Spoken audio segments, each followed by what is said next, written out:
वैदिक गणित के साधकों, स्वामी जी के चरणों में प्रणाम करें। हम वैदिक गणित में प्रवेश कर रहे हैं। यहाँ हमें दिव्य अंक व्यवस्था को समझना होगा। ये दिव्य अंक व्यवस्था समझने के लिए हमें दिव्य अंक कोश बनाना होगा। ये दिव्य अंक कोश हमारा जितना ही विस्तृत होगा उतना ही हम इस व्यवस्था में गहराई से प्रवेश कर पा रहे होंगे। ये ट्रांसेंडेंटल कोड वैल्यू डिक्शनरी असल में हमारे वैदिक मैथमेटिक्स रेफरेंसर का एक सेक्शन ही है, लेकिन ये सेक्शन कोर्स सेक्शन है, इसलिए इसकी अलग व्यवस्था मानी जाती है। दिव्य अंक कोश टीसीवी डिक्शनरी वैदिक मैथमेटिक्स रेफरेंसर का भाग है, लेकिन ये कोर है। क्योंकि ये कोर है इसलिए इसको अलग से जानने की आवश्यकता है, इसको अलग से पहचानने की आवश्यकता है। हमारे पास मूल अंक 9 हैं। ये मूल अंक की दिव्य अंक व्यवस्था करते हैं तो हमारे पास इस तरह से इस मूल अंक के वर्णों की दिव्य अंक स्थापना होती है। 9, 6, 5, 1, 1, 5, 1 और 1 योग करें। 9, 15, 20, 21, 22, 27, 28 और 29। ये 29 अंक हमारा ब्रह्मा के दिव्य अंक है और ये 29 हमारे पास 16 + 13 सूत्र और उपसूत्र हैं। और ये 1 से 16 संख्या के जब फैक्टर्स करते हैं तो ये 29 तक प्रवेश कराता है। इसलिए हमें ये जो मूल अंक हैं, ये जो कि 1 से 9 मूल अंक हैं, इन 1 से 9 मूल अंकों से हम किस तरह से इस 29 की व्यवस्था में पहुंचते हैं और ये 29 की व्यवस्था किस तरह से 9 + 20 की व्यवस्था है और ये 20 11 + 9 है और किस तरह से ये 11 9 और 9 में विभाजित होकर ये एक त्रिक, ये एक व्यवस्था विधान बनाता है।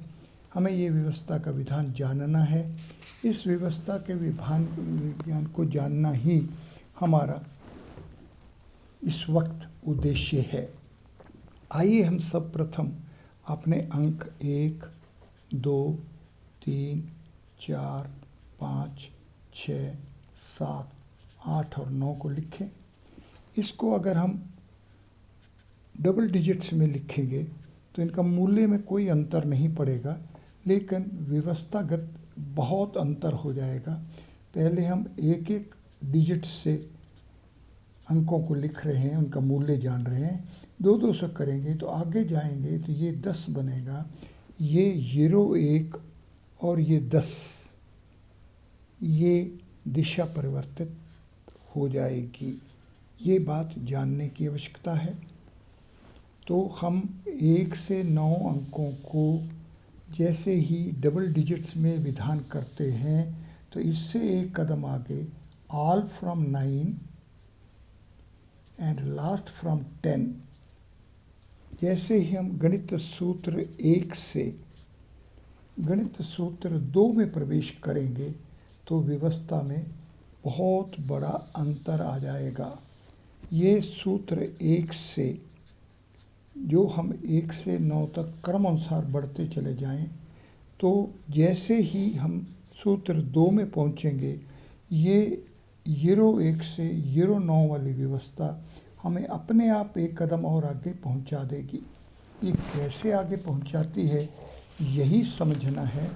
और इस समझने के लिए जैसे हम 0 को 1 लिखेंगे और इसका बिंब देखेंगे तो वो 10 होगा, और इसका फिर प्रतिबिंब करेंगे तो फिर ये 01 हो जाएगा। ये समझने की आवश्यकता है किस तरह से हमारे पास बिंब बनता है और किस तरह से प्रतिबिंब फिर वापस आ जाता है। तो इससे ही हम जान पाएंगे कि जब हम एक मूल्य को वर्णों में परिवर्तित करके 1 लिखते हैं और इसके जब दिव्य अंक 8 बनते हैं, तो त्रिय जो है, तीसरा जो है, इसके भी दिव्य अंक 8 लिखते हैं। तो हमें समझना होगा किस तरह से जो हमारे पास वस्तु थी, जो इसका बिंब बना और उसका प्रतिबिंब फिर वापस वस्तु पर ले आया। हमें इसलिए ये किस तरह से प्रकृति एक के ऊपर, एक दिशा के ऊपर दूसरी दिशा को संयोग में कर देती है, ये +1 किस तरह से -1 में संयोग में हो जाता है, और बीच में जो शून्य है, शून्य के कारण से हमारे से ओझल हो जाती है। ये +1 और ये -1 किस तरीके से शून्य को ओझल कर देती है, ये जानने की आवश्यकता है। ऐसा जानने से ही हम जान पाएंगे कि एक स्पेस लीनियर एक्सिस 3 स्पेस में ले जाती है और 3 स्पेस की 7 वर्शंस होती हैं। तो इस तरह से 7 और 7 14, तो 14वें सूत्र पर हम एका न्यूनेन तक पहुंचते हैं। ये जानने की आवश्यकता है। आइए हम सर्वप्रथम ये देखें कि जो अब 1 से 9 अंकों को जैसे ही हम 01 और 09 तक लिखते हैं, तो आगे का कदम कैसे अपने आप जागृत हो जाता है। तो इसके जानने के लिए अगर हम 9 बिंदु लगाएं क्रम अनुसार, 1 2 3 4 5 6 7 8 और 9 कदम लगाएं, तो हम देखेंगे कि अगर ये 9 बिंदु लगाए तो इनके बीच में जो गैप्स हैं वो केवल 8 रह जाते हैं। इसीलिए हम 1 की व्यवस्था 8 मानते हैं। लेकिन अगर हम इन 10 बिंदु लगाएं तो हमारे पास गैप्स 9 आ जाते हैं।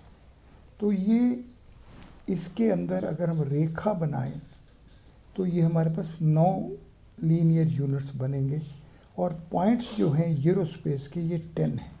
ये जो हमने यूरो का उपयोग किया, ये जो हम 9 से 10वें में गए, या हमने शून्य को उपयोग में लाए और 9 तक गए और 10 प्लेस वाले सिस्टम को लिखते हैं। ये शून्य का जो उपयोग करना है, ये प्रारंभ में करना और अंत में करना, शून्य के होते हुए ही 2 बार करना, ये हमें ये बतलाएगा कि किस तरीके से हम सूत्र 5 और सूत्र 6 में 2 बार शून्य का प्रयोग करते हैं। इनमें पहुँचेंगे। आज हम केवल अपने आप को दिव्य अंकों की व्यवस्था का कोश बनाने की तरफ केंद्रित रहते हैं। 1, ये 2, 3, 4, 5, 6, 7, 8, 9 और 10। अब देखिए दिव्य अंक 8, 16, 8, 12, 15, 10, 14, 11, 17 और 10। यह दो बातें बड़े ध्यान से देखने वाली हैं। पहले और तीसरे के दिव्य अंक बराबर हैं, छठे के और 10वें के बराबर हैं, और जो 10वां 10 है इसका 10 ही है। ये विशेषताएं कि 10 एक ऐसा अंक है, संख्या है, जिसका दिव्य अंक भी 10 ही है, और ये दिव्य अंक छठे के बराबर है, षठ के भी 10 हैं। तो किस तरीके से 6 षठ जो है ये 10 अंक वाला है, और 10 10 भी 10 अंक वाला है, ये व्यवस्था, ये जानना होगा। ये गणित है, क्योंकि अगर हम 1 से प्रारंभ करेंगे, पहले स्वर से चालू करेंगे एकाधिकेन में और दूसरे स्वर में जाएंगे, और तो 6 जमा 4 10 होगा, और दूसरे सूत्र के भी जो पहले 2 वर्ण होंगे उनका योग 10 होगा। तो ये हमें जानना होगा। ये हमें और इंगित करेगा कि 6 जो है ये 0, 1, 2 और 3 का योग होने से ये हाइपर क्यूब 2 है, ये स्क्वायर है।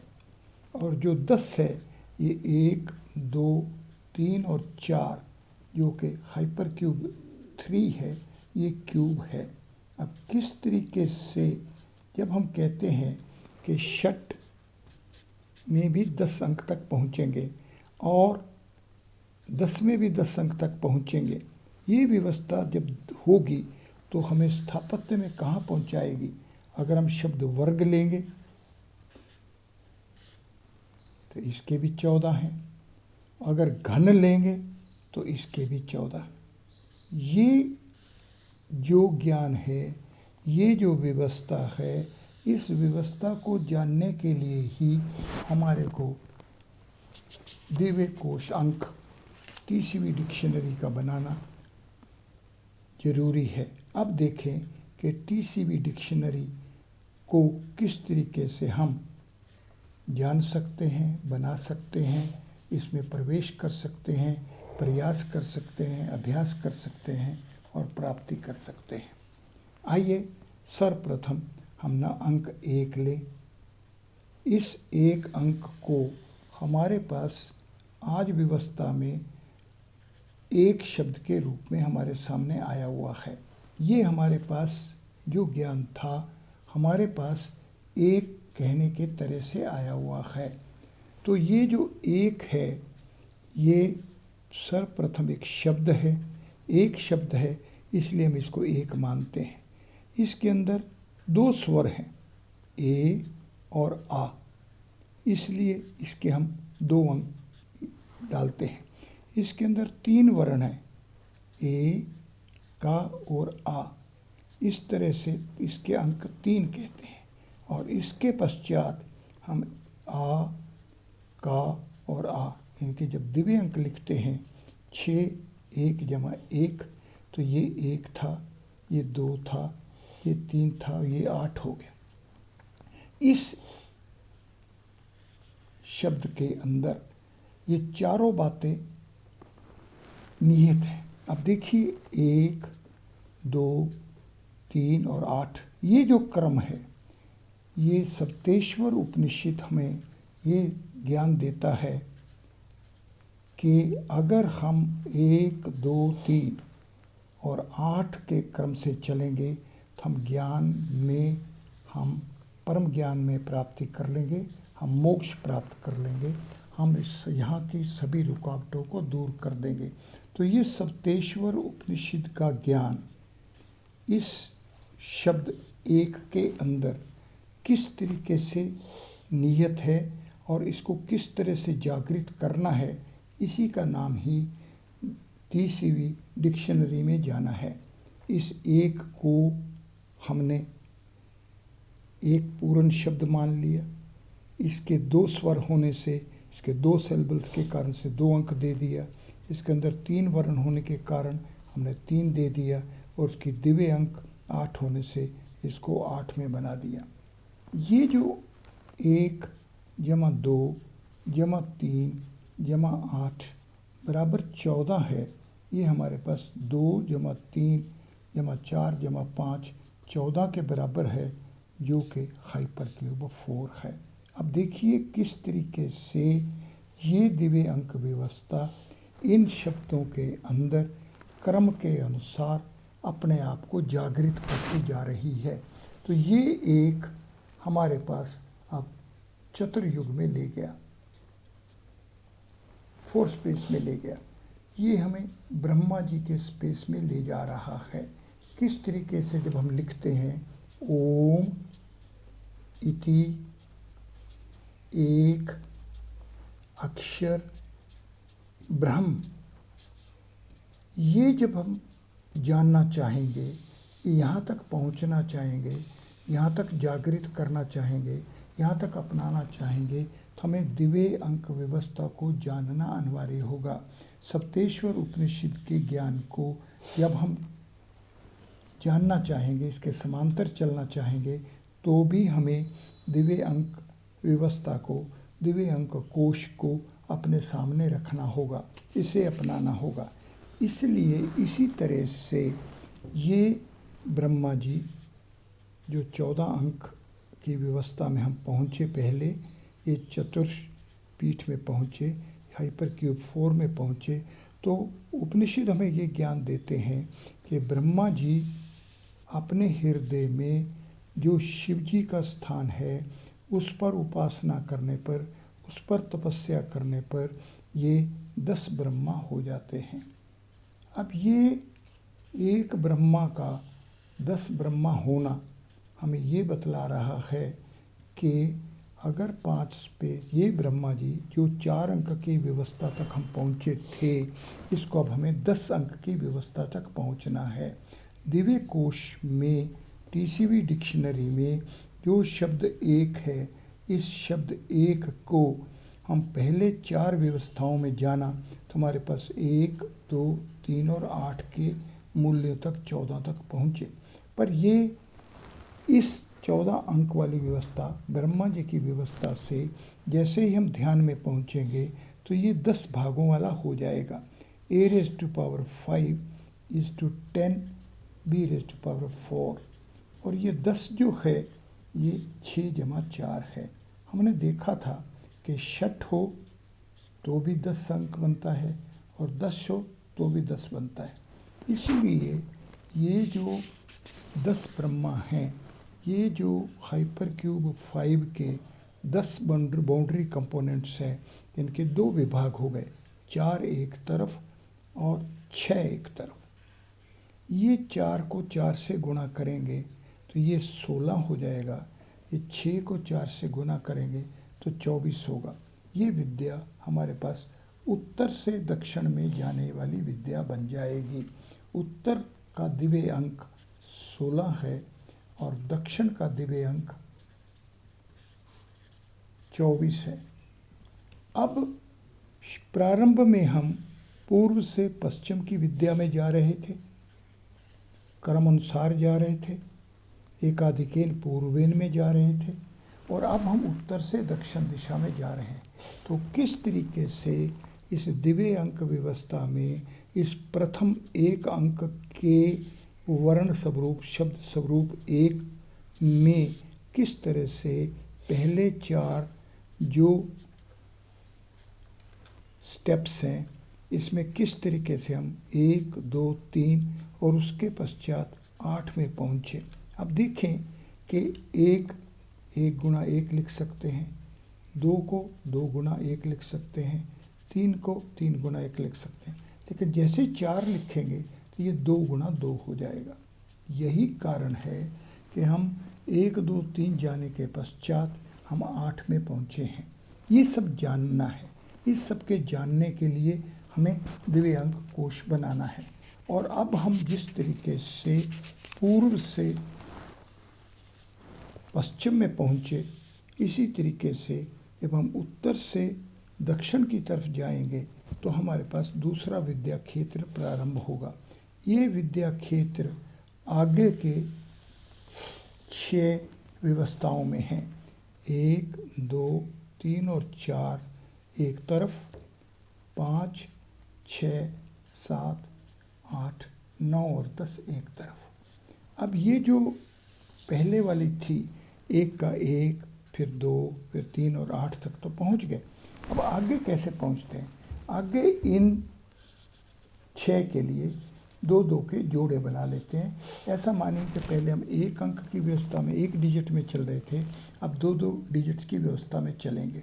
ये जो 5वां स्पेस है, ये दिव्य स्पेस है, ये ट्रांसेंडेंटल स्पेस है। अब हम ट्रांसेंडेंटल स्पेस में पहुंच रहे हैं। ट्रांसेंडेंटल स्पेस में 5 स्टेप्स की व्यवस्था है। जैसे 4 स्पेस में 4 अंकों की व्यवस्था है, 4 स्टेप्स की व्यवस्था है, ब्रह्मा जी के 4 सिर हैं। इसी तरह से 5वें अंक में शिव जी की व्यवस्था है और ये 5 अंक की व्यवस्था है। ये 5 अंक की व्यवस्था का तात्पर्य ये है कि जो दिव्यता है इसका अवतरण होता है। ये हम उत्तर से दक्षिण की तरफ जो जा रहे हैं, ये अवतरण है। ये जो अवतरण है इसको अब हम कह सकते हैं कि दिव्य अवतरण है। इसका नाम मान लो टीटी रख लेते हैं। अब हम पहला वर्ड, दूसरा सिलेबल्स, तीसरा लेटर्स, चौथा टीसी वैल्यू, ये 4 में पहले पहुँचे। अब 5वें को हम डबल टी का नाम दे देते हैं। ये दिव्यता अवतरण है। इस दिव्यता अवतरण को जानने से ही हम 5वां स्टेप्स लिखेंगे। और इसके बाद FF है, इसका मतलब है इनका उच्चारण कैसे करते हैं। ये जो दिव्यता हो रही थी, इसकी वापसी ऊर्ध्व स्थापत्य कैसे होगा। अब ऊर्ध्व स्थापत्य को ही जानना होगा। तो आज हम